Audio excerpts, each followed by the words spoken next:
I've been using lino cutting to capture textures from some photography that I've taken. So I've been using Photoshop to edit out like specific kind of interesting shapes and textures from it, and then using that to create the cutouts to do different prints with, to see what effects they give.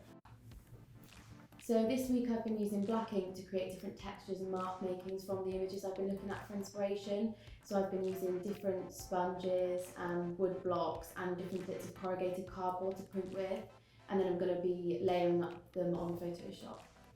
From that, I also did a similar thing to Evie, but I took more of a capturing a wood texture effect. And from that progression, I also looked at window shapes from Scandinavian buildings that I've been building a pattern from. Yesterday we had Derek and Sav from Canon to talk us through the Canon Colarado. We got to see the RIP software and talk us through the workings of the machine as well. Hi, my name is Sav Jayendran. I am an application specialist for Canon UK's large format graphics team.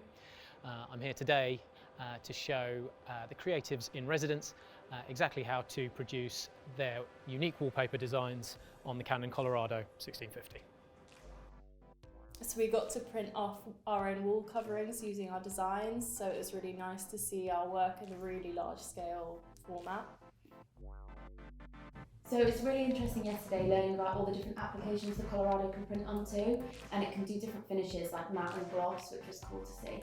Normally when we're printing on gloss mode, what basically happens is the ink settles, it forms this very fine skin, the through light cures it, and then if you were to look at it under a microscope, a gloss print would look very much like a kind of still pond, you know, that kind of very still kind of mirrored finish basically. This is printing in matte mode, and so what you're seeing is the two heads are actually working together. They don't usually work together. So the light is reflecting through the mirrors on the side of the print head, and what basically happens, as soon as the ink hits the media, that reflected light cures the ink instantly. So if you were to look at a matte print versus a gloss print, what it would actually look like is a matte print would look a lot rougher, because essentially it keeps the shape of all the drops as they fall on there. And that's what gives us our matte versus gloss finish from the same ink.